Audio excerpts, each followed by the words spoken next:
सुप्रभात बच्चों। आज का विषय है हिंदी वसंत भाग 1। वसंत में आज हम लोग पाठ 8 विष्णु प्रभाकर द्वारा रचित एकांकी ऐसे ऐसे का प्रश्न अभ्यास करेंगे। सबसे पहले एकांकी से प्रश्न किया जा रहा है। प्रश्न संख्या 1। सड़क के किनारे एक सुंदर फ्लैट में बैठक का दृश्य। उसका एक दरवाज़ा सड़क वाले बरामदे में खुलता है। Dash dash.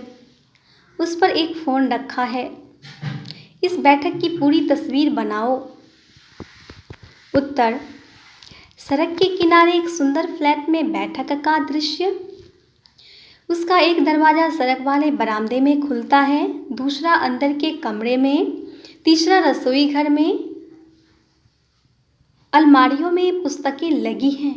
उसका एक और रेडियो का सेट है, दो छोटे तख्त हैं जिन पर गलीचे बिछे हैं, बीच में कुर्सियां हैं, एक छोटी मेज भी है, उस पर फ़ोन रखा है।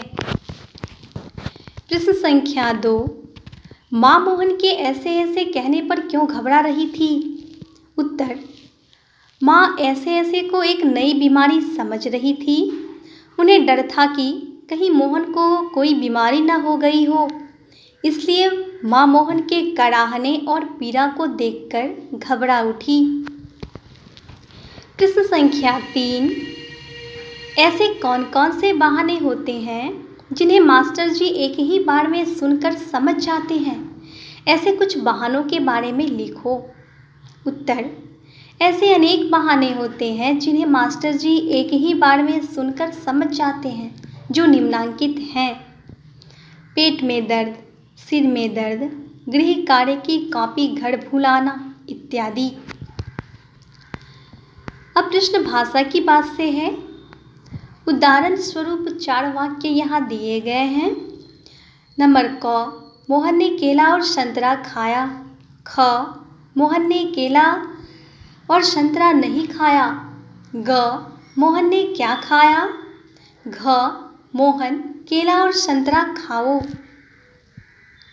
उपर्युक्त वाक्यों में से पहला वाक्य एकांकी से लिया गया है।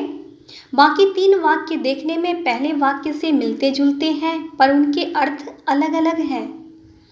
पहला वाक्य किसी कार्य या बात के होने के बारे में बताता है, इसे विधिवाचक वाक्य कहते हैं। दूसरे वाक्य का संबंध उस कार्य के न होने से है, इसलिए उसे निषेधवाचक वाक्य कहते हैं। निषेध का अर्थ नहीं या मनाही होता है। तीसरे वाक्य में इसी बात को प्रश्न के रूप में पूछा जा रहा है। ऐसे वाक्य प्रश्नवाचक कहलाते हैं। चौथे वाक्य में मोहन से उसी कार्य को करने के लिए कहा जा रहा है, इसलिए उसे आदेशवाचक वाक्य कहते हैं।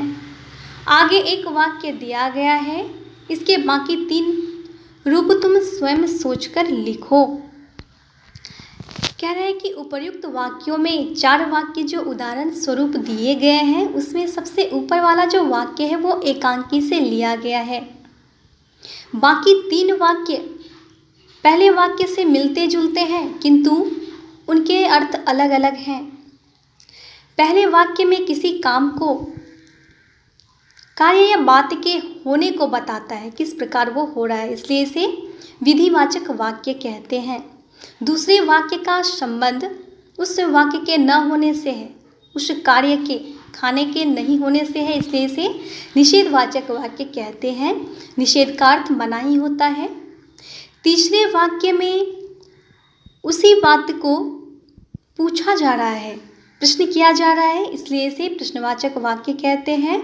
और चौथे वाक्य में उस कार्य को मोहन से करने के लिए कहा जा रहा है, इसलिए इसे आदेशवाचक वाक्य कहते हैं। मोहन को आदेश दिया जा रहा है। अब कह रहे हैं कि नीचे एक वाक्य दिया गया है और इसके बाकी 3 रूप स्वयं हमें सोचकर लिखना है। सबसे पहले बताना, रूथ ने कपड़े अलमारी में रखे, बताया जा रहा है।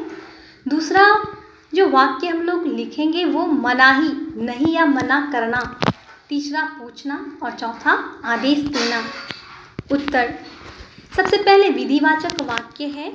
रूथ ने कपड़े अलमारी में रखे। दूसरा निषेधवाचक वाक्य, रूथ ने कपड़े अलमारी में नहीं रखे। तीसरा प्रश्न किया जा रहा है, प्रश्नवाचक वाक्य, क्या रूथ ने कपड़े अलमारी में रख दिए। और चौथा आदेशवाचक वाक्य है, रूथ कपड़े अलमारी में रखो।